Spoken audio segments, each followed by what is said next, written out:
दोस्तों नमस्कार। स्वागत है आपका हमारे इस यूट्यूब मंच पर। दोस्तों अब वो वक्त दूर नहीं है जब बिहार में नीतीश कुमार मुख्यमंत्री थे, ये कहा जाएगा। नीतीश कुमार के नाम के आगे भूतपूर्व मुख्यमंत्री का वो टर्म बहुत जल्द जुड़ने वाला है, क्योंकि आज जिस बात की आशंका थी बिहार विधानसभा में वही हुआ।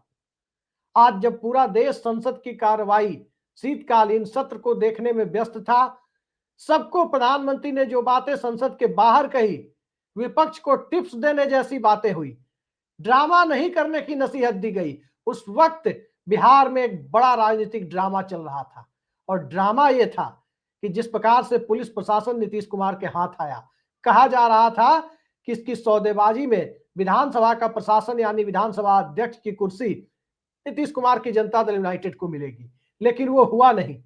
सदन का प्रशासन भी अब भाजपा नेता के पास, सरकार का प्रशासन भी भाजपा नेता सम्राट चौधरी के पास। तब सवाल यह उठता है कि नीतीश कुमार के पास बचा क्या। चाहे ब्यूरोक्रेसी पर जितनी भी पकड़ हो किसी भी राजनेता की, जब तक संख्या बल को नियंत्रित करने की ताकत उसके पास ना हो, या जब तक विपक्ष उस संख्या बल में उस स्थिति में ना हो कि स्पीकर के पद पर किसी के रहने ना रहने से परिस्थितियों पर विशेष अंतर नहीं पड़ता, उस परिस्थिति में स्पीकर की कुर्सी कितनी महत्वपूर्ण है, इसका अंदाजा आप लगा सकते हैं। भाजपा नेता प्रेम कुमार ने आज स्पीकर के तौर पर नामांकन किया, विधानसभा अध्यक्ष पद के लिए नामांकन किया, और चूंकि उनका नामांकन अकेला भरा गया, लिहाजा कल वही बिहार विधानसभा अध्यक्ष का कार्यभार संभालेंगे, इस विधानसभा के लिए कार्यभार संभालेंगे, ये अब तय हो गया। अब इसमें कोई किंतु परंतु नहीं है कि बिहार में विधानसभा का स्पीकर कोई और व्यक्ति होगा या जनता दल यूनाइटेड किसी अपने नेता को बनाएगी। सवाल यह है कि भारतीय जनता पार्टी इतनी जल्दबाजी में क्यों है। जनता ने जनादेश नीतीश कुमार के चेहरे पर दिया, लेकिन उस जनादेश से इतर जाकर भारतीय जनता पार्टी अपने सिंगल लार्जेस्ट पार्टी होने का फायदा, बहुमत से सिर्फ 33 विधायक कम होने की परिस्थितियों का फायदा उठाने के लिए आगे कहां तक जाएगी। अब यह सिर्फ समय की बात रह गई है कि कब बिहार में भारतीय जनता पार्टी का मुख्यमंत्री बनेगा। यह बात जरूर है कि जिस प्रकार से एक बेहद कड़क प्रशासक जो नीतीश कुमार के बेहद करीबी माने जाते हैं, आईएएस अधिकारी सीके अनिल को डिप्टी सीएम विजय सिन्हा के साथ उनके डिपार्टमेंट के साथ जोड़ा गया। वहीं सम्राट चौधरी के साथ एक दूसरे कड़क आईएएस अधिकारी जो नीतीश कुमार के करीबी माने जाते हैं, संजय कुमार सिंह, उनको बतौर ओएसडी तैनात किया गया। लेकिन घूम फिरकर बात वहीं आती है कि आईएएस अधिकारियों के माध्यम से मंत्रालय चलाया जा सकता है, सरकार नहीं चलाया जा सकता है। सदन के संख्या बल को नियंत्रित नहीं किया जा सकता, और जब सदन का संख्या बल आपके पक्ष में रहे, इसकी बुनियाद में ही जब राजनीतिक तौर पर घुन लग जाए, तो उस परिस्थिति में ब्यूरोक्रेसी पर कंट्रोल का कोई मतलब नहीं रह जाता, क्योंकि ब्यूरोक्रेसी में कंट्रोल के माध्यम से आप सत्ता को तब तक ही नियंत्रित करने की कोशिश कर सकते हैं जब तक मुख्यमंत्री पद की कुर्सी आपके पास है। लेकिन मुख्यमंत्री पद की कुर्सी आपके पास कितने दिनों तक है, यह सवाल अब सबसे बड़ा सवाल बन गया है कि नीतीश कुमार को पद से हटाने की टाइमिंग भारतीय जनता पार्टी कब और किस मुहूर्त में तय करेगी। क्या भारतीय जनता पार्टी बंगाल चुनाव के पहले नीतीश कुमार से मुक्ति पा लेगी? क्या भारतीय जनता पार्टी उत्तर प्रदेश के चुनाव तक नीतीश कुमार के स्वजातीय कुर्मी वोटों की चाहत में नीतीश कुमार को ढोती रहेगी? या फिर भारतीय जनता पार्टी इन सब को देखे बिना आने वाले 2, 4, 6, 8 महीनों में कभी भी जेडीयू के अंदर बड़ी टूट कराकर जनता दल यूनाइटेड के अंदर ही कोई एकनाथ शिंदे पैदा किया जाएगा, एक आध साल के लिए उनको भी मुख्यमंत्री पद दिया जाएगा, उनको भी आयोग के माध्यम से असली पार्टी का दर्जा दिलवाया जाएगा, और तब एक 1.5 साल के बाद यानी जेडीयू के अंदर टूट कराकर जेडीयू के अंदर से ही नया मुख्यमंत्री बनवाकर और फिर उस मुख्यमंत्री को फिनिश करने के बाद अपना मुख्यमंत्री बनाया जाएगा। यही तो महाराष्ट्र में हुआ था। जब एकनाथ शिंदे के नेतृत्व में टूट हुई, तब कहा गया कि शपथ देवेंद्र फडणवीस की होगी और उनके साथ बतौर डिप्टी एकनाथ शिंदे शपथ लेंगे। लेकिन शपथ ग्रहण समारोह के लिए जब कुर्सियां लगनी शुरू हुई, उस वक्त अचानक मंजर बदल गया और मुख्यमंत्री पद के तौर पर एकनाथ शिंदे ने शपथ ली।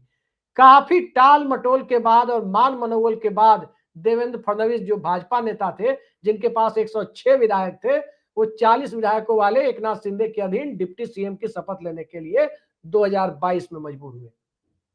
आज की स्थिति में इस तीसरे विकल्प की भी चर्चा है, लेकिन सवाल यह है कि नीतीश कुमार की पार्टी इतना सरेंडर क्यों करती जा रही है। उससे भी बड़ा सवाल यह है कि क्या बिहार में मंडल पॉलिटिक्स और समाजवादी धारा की राजनीति को एक तरफ जब राष्ट्रीय जनता दल महज 25 विधायकों के साथ किसी तरह से नेता विपक्ष की कुर्सी हासिल करने में कामयाब है, उस परिस्थिति में नीतीश कुमार ने सदन की सदारत से जनता दल यूनाइटेड को पीछे क्यों खींच लिया। जनता दल यूनाइटेड राष्ट्रीय जनता दल और भाजपा की तरह एक पार्टी नहीं है। राष्ट्रीय जनता दल एक बड़े सामाजिक समूह की पार्टी है, उसमें कोई आए कोई जाए, एक बड़ा वोट बैंक राष्ट्रीय जनता दल के नेतृत्व के साथ जुड़ा हुआ है और आगे भी जुड़ा हुआ रहेगा। भारतीय जनता पार्टी एक कैडर बेस्ड पार्टी है जो कभी कमजोर पड़ेगी, कभी मजबूत पड़ेगी, लेकिन फिलहाल जब तक कांग्रेस ताकतवर होकर सामने नहीं आती तब तक भारतीय जनता पार्टी को यूपी बिहार में कोई चैलेंज नहीं है। एक पार्टी के तौर पर भले ही वो सत्ता में रहे या विपक्ष में रहे, उसकी दमदार उपस्थिति बरकरार रहेगी। लेकिन जनता दल यूनाइटेड की जब बात आती है तो जनता दल यूनाइटेड के अस्तित्व के लिए जो सबसे बड़ी प्री कंडीशन है, पूर्व निर्धारित शर्त है, वो शर्त दरअसल ये है कि जनता दल यूनाइटेड के हाथ में बिहार की सत्ता की कमान बनी रहे। 2005 में जब नीतीश कुमार हीरो थे, बिहार की सियासत के सबसे बड़े हीरो, उस वक्त भी जनता दल यूनाइटेड के सर्वाइवल के लिए सत्ता का फेविकोल, सत्ता का चुंबक जरूरी था। 2010 में भी जब सबसे बड़ी जीत जनता दल यूनाइटेड ने हासिल की, 115 विधायक अपने बूते हासिल किए और 91 विधायकों वाली भाजपा को किसी तरह की बार्गेनिंग के लायक नहीं छोड़ा, तब भी नीतीश कुमार की पार्टी के सर्वाइवल के लिए सत्ता सबसे जरूरी तत्व है, ये बात पुष्ट होकर सामने आई। 2015 में भी वही स्थिति थी कि सत्ता और पार्टी के सर्वाइवल के लिए लालू यादव से अलायंस करना पड़ा, और 2020 में भी यही स्थिति थी कि पार्टी भले ही कमजोर हुई, लेकिन राष्ट्रीय जनता दल के विधायक इतनी बड़ी संख्या में जीत कर आ गए कि भारतीय जनता पार्टी अपनी चाहत को पूरा करने के बेहद करीब होने के बावजूद वो पूरा करने में नाकाम ही रहती, लिहाजा उसने पीछे हटना ही मुनासिब समझा, क्योंकि राष्ट्रीय जनता दल और जेडीयू, महागठबंधन और जनता दल यूनाइटेड को मिलाकर 2/3 बहुमत की स्थिति उस आंकड़े में बन रही थी। आज की तारीख में single largest party Bharatiya Janata party Bihar के अंदर है, 89 विधायक है, बहुमत का आंकड़ा 243 की असेंबली में 122 पर जाकर टिकता है, 122 से महज 33 विधायक कम है। जनता दल यूनाइटेड के पास 38 विधायक कम है, क्योंकि उसके 85 विधायक है, 37 विधायक कम है। लेकिन उन 37 की आपूर्ति कैसे हो सकती है अगर भारतीय जनता पार्टी से नीतीश कुमार आने वाले वक्त में दामन भी छुड़ाने की कोशिश करें, तो उन दामन छुड़ाने के लिए विपक्ष में 35 सीटें तो इंडिया गठबंधन के पास है, और नीतीश कुमार की लगातार प्रशंसा कर रही असदुद्दीन ओवैसी की AIMIM, जिसके सभी विधायक मुसलमान हैं और उनके भारतीय जनता पार्टी में शामिल होने की कोई संभावना नहीं है, लिहाजा वो 5 विधायक भी देखें तो 40 विधायक होते हैं। इसके अलावा बसपा के 41 विधायक होते हैं। नीतीश कुमार के साथ जो एनडीए गठबंधन में जो पार्टी मानी जा रही है, जो खुद ही अपने अंतर विरोधों से अभी हलकान है, वो पार्टी, उसके भी 4 विधायक हैं उपेंद्र कुशवाहा की पार्टी के। तो कुल मिलाकर 130-32 विधायकों का ये आंकड़ा बनता है। लेकिन सवाल यह है कि 130-32 विधायकों के आंकड़े और इनके वोट सदन में किसी भी विश्वास मत या अविश्वास प्रस्ताव की स्थिति में सुनिश्चित कराने के लिए विधानसभा स्पीकर की कुर्सी बेहद महत्वपूर्ण हो जाती है। नीतीश कुमार ने इस कुर्सी पर कंप्रोमाइज जैसे ही किया, जैसे ही प्रेम कुमार नामांकन भरने चले गए, उसी वक्त ये तय हो गया कि अब बिहार के अंदर जनता दल यूनाइटेड का मुख्यमंत्री सिर्फ दिन गिनने की जरूरत है, हफ्ते गिनने की जरूरत है कि सत्ता की कमान भारतीय जनता पार्टी के बजाय जेडीयू के हाथ में बनी हुई है। अब भारतीय जनता पार्टी मुख्यमंत्री सम्राट चौधरी को बनाएगी, विजय सिन्हा को बनाएगी, नित्यानंद राय को बनाएगी, गिरिराज सिंह को बनाएगी, या जनता दल यूनाइटेड में टूट कराकर उस टूट के माध्यम से आने वाले किसी नेता को बनाएगी, यह बीजेपी को तय करना है। दरअसल कई सारे परिवर्तन एक साथ बिहार की राजनीति में विजिबल हो रहे हैं, वो दिखाई दे रहे हैं और कोई भी उसे पढ़ सकता है। अगर आप पिछले 2 सालों की फुटेज को देखें, नीतीश कुमार की किसी भी फुटेज को, तो नीतीश कुमार के साथ उनकी एक भूजा पार्टी है जो शाम में चना चूड़ा वगैरह नाश्ते के तौर पर खाते हैं, वो लोग हैं। उसमें नीतीश कुमार के बेहद करीबी नेताओं की गिनती होती है। मसलन विजय चौधरी, संजय झा, जो भी लोग रहते हैं, विजय चौधरी, संजय झा, अशोक चौधरी। खैर अशोक चौधरी कुछ दिनों से उस भूजा पार्टी से बाहर थे, लेकिन विजय चौधरी और संजय झा तो रहते ही रहते हैं, और हमेशा इन दोनों में से कोई ना कोई एक व्यक्ति रहते हैं। अब जरा पिछले 3-4 दिनों की फुटेज को देखिए, सदन के अंदर की फुटेज को छोड़ दीजिए, क्योंकि वहां सारे विधायक और मंत्री होते हैं, वहां तो सभी होंगे जो आज विधानसभा सत्र में दिखाई दिए। लेकिन नीतीश कुमार जब भ्रमण कर रहे हैं पटना में, हाजीपुर में, कहीं और अपने गांव जा रहे हैं, तब उस भूजा पार्टी के कोई सदस्य उनके साथ दिखाई नहीं दे रहे। एक भी सदस्य, न तो विजय चौधरी दिख रहे हैं और न ही उनके साथ संजय झा दिख रहे हैं। उनके साथ दिख कौन रहे हैं? उनके साथ दिख रहे हैं पूर्व आईएएस अधिकारी और उनके बेहद भरोसेमंद मनीष वर्मा। उनके साथ दिख रहे हैं एक रिटायर्ड बिहार पुलिस के जवान जो अब रिटायर हो चुके हैं, नीतीश कुमार के बेहद विश्वस्त हैं, लंबे अरसे से उनके साथ रहे, आज भी उनके साथ है, वही दिखते हैं उनके साथ। और कुछ आईएएस अधिकारी होते हैं जो डिपार्टमेंट से जुड़े हुए हैं, जिस डिपार्टमेंट के निरीक्षण के लिए जा रहे हैं उस डिपार्टमेंट से जुड़े हुए हैं, इस तरह के लोग दिखते हैं। लेकिन भूजा पार्टी के कोई सदस्य नहीं दिख रहे। तो क्या भूजा पार्टी के सदस्यों को भी अब यह इल्हाम हो चला है कि नीतीश कुमार का बतौर मुख्यमंत्री अब गिने चुने दिन शेष रह गए हैं? सवाल बड़ा है। सवाल इसलिए भी बड़ा है क्योंकि नीतीश कुमार एक ऐसे नेता के तौर पर बिहार में देखे गए, चाहे कोई उनकी प्रशंसा करे, आलोचना करे, प्रशंसा और आलोचना दोनों को एक धरातल पर रखकर जहां उचित हो वो दोनों करनी चाहिए। लेकिन नीतीश कुमार की आमतौर पर प्रशंसा करने की बजाय एक लाइन में अगर पॉजिटिव बातें कही जाए, शासनकाल में जितना भ्रष्टाचार है वो चरम पर है, छोड़ दीजिए उसकी चर्चा, क्योंकि जनता ने उस भ्रष्टाचार को स्वीकार करते हुए उन्हें जनादेश दे दिया। शराबबंदी फेल है, उसकी चर्चा छोड़ दीजिए। 20 साल में बिहार का इंडस्ट्रियलाइजेशन नहीं हुआ, आईटी हब नहीं बना, पलायन बदस्तूर जारी रहा, पलायन बढ़ गया, छोड़ दीजिए इस चर्चा को, क्योंकि इस चर्चा को बिहार की जनता ने ही नकार दिया है। तब सवाल ये उठता है कि बिहार की जनता ने नकार दिया तो अभी तक कम से कम 2-3-4 महीने जो सत्ता का हनीमून पीरियड होता है, उसमें इन सब सवालों पर चर्चा के लिए कोई जरूरत महसूस नहीं की जानी चाहिए। लेकिन जो नीतीश कुमार की सकारात्मक बातें हैं, जो तमाम नीतीश कुमार की नाकामियों के बीच में लोगों ने देखा, उसकी चर्चा जरूरी है। चर्चा दरअसल ये है, और जिस बात की, जिस परिस्थिति को लोग आंकने की कोशिश करते हैं कि एक ऐसी पार्टी जो बेहद लचर संगठन के साथ बिहार में है, जनता दल यूनाइटेड, वो बार बार सत्ता में क्यों आ जाती है, चाहे इस बैसाखी के सहारे या उस बैसाखी के सहारे, भाजपा के सहारे या आरजेडी के सहारे। इसका सबसे बड़ा कारण यह है कि नीतीश कुमार पर व्यक्तिगत भ्रष्टाचार के कोई आरोप नहीं है, नीतीश कुमार पर परिवारवाद के कोई आरोप नहीं है, नीतीश कुमार पर किसी कॉरपोरेट घराने और गोदी मीडिया, गोदी सेठ को नियंत्रित करने के कोई आरोप नहीं है। और जनता इन सब चीजों को, विकास, औद्योगिकरण, आईटी, इन सब चीजों से ऊपर मानते हुए, इन्हीं सब चीजों को ऊपर मानते हुए जनता ने नीतीश कुमार पर एतबार कर लिया। तेजस्वी यादव और सम्राट चौधरी को जनता ने बिहार में फिलहाल नेतृत्व करने के योग्य नहीं माना, नीतीश कुमार के चेहरे पर ही भरोसा जताया। लेकिन यह भरोसा क्या भारतीय जनता पार्टी कर पा रही है?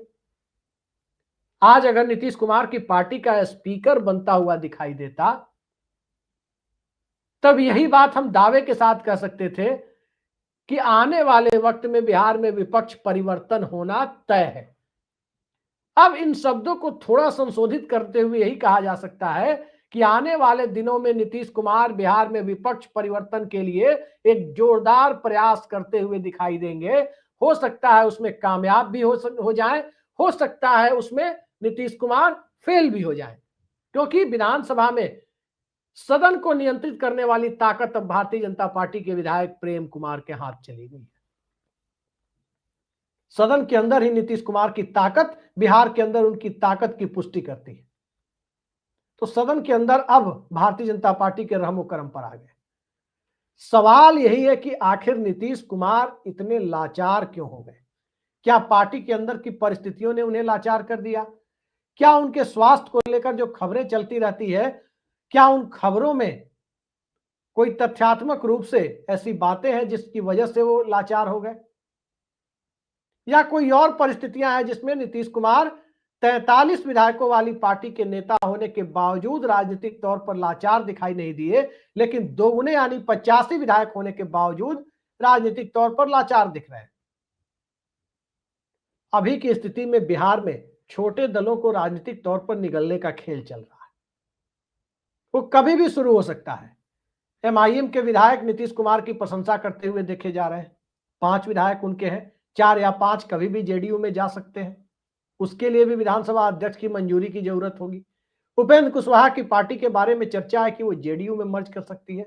बसपा के एक विधायक और आईपी गुप्ता के लिए भी चर्चा है कि वो मर्ज कर सकते हैं। कांग्रेस के 6 में से 4 विधायकों के बारे में चर्चा सुनने में आ रही है। सवाल यह है कि इन सारे मर्जर को अनुमति कौन देगा, इनको वैधानिकता और मान्यता कौन देगा। वो मान्यता देने का काम विधानसभा स्पीकर को करना है। और क्या जेडीयू से बड़ी बीजेपी से बड़ी पार्टी जेडीयू विधानसभा में हो जाए, क्या इस मामले को विधानसभा के नए स्पीकर लटकाना पसंद करेंगे या तत्काल मान्यता दे देंगे? इसी सवाल के साथ भारतीय जनता पार्टी की नीयत का पर्दाफाश आने वाले वक्त में हो जाएगा। पहली चीज, नीतीश कुमार के बिना भारतीय जनता पार्टी आगे बढ़ सकती है, यह कॉन्फिडेंस कहां से आया? यह बीजेपी के अंदर यह आत्मविश्वास कहां से आया? यह आत्मविश्वास वहीं से आता है जहां से राष्ट्रीय जनता दल 25 सीटों पर सिमट जाती है। जरा याद कीजिए 2010 का दौर। 2010 में भारतीय जनता पार्टी 91 सीटें जीती थी, नीतीश कुमार की पार्टी से 24 सीटें कम जीती थी, लेकिन राष्ट्रीय जनता दल 22 पर सिमट गई थी, जैसे आज 25 पर सिमटी है।